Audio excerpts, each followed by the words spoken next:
By the beginning of the 13th century, the insular vision of the rulers in the heartland dominated China. These men saw outsiders as barbarians and the sea as a natural barrier to their entry. But there was one coast that China's rulers could not ignore. It was the inland coast, the sea of grassland called the steppe.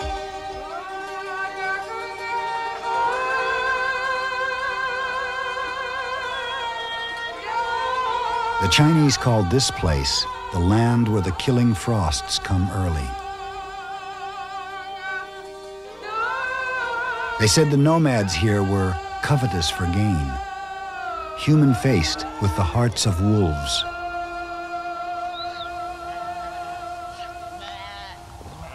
Today, this land is called Mongolia.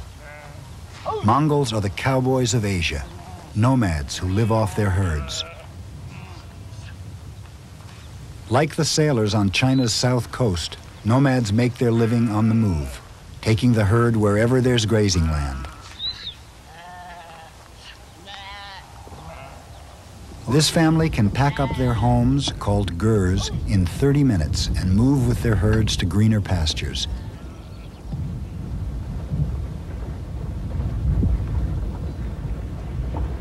If a bad frost kills the grass, the nomads need grain. For centuries, the need to trade for grain kept bringing the Mongols to the northern border of the Chinese Empire. Chinese in the north thought they could deal with the nomads. They were used to them. But the people in the south were not at all that sure. They were very nervous because whenever the nomads came south and started to get into the rice country, their lives were threatened.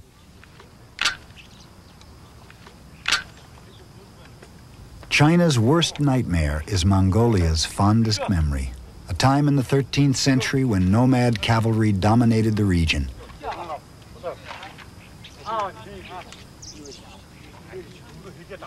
For years a Soviet satellite, Mongolia is reviving its national history as the Soviet Empire crumbles. To this film set, 5 hours by truck from the capital, the Mongolian army has sent over 7,000 extras. Horses are coming here from all over the country. All this to glorify the man played by this Mongolian opera singer, Ghenghis Khan.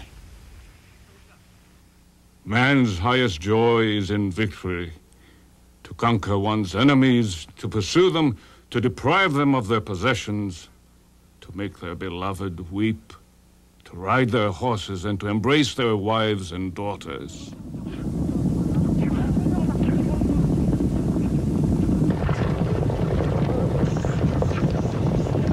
Firing arrows from a gallop, the troops of Ghenghis Khan used massacre as a strategy, leaving fields piled high with bones.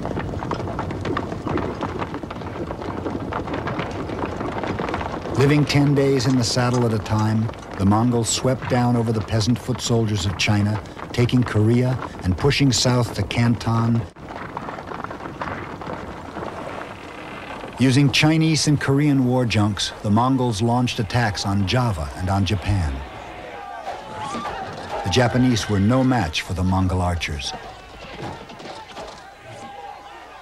But the Mongol fleet was destroyed by a typhoon the Japanese called kamikaze, or divine wind.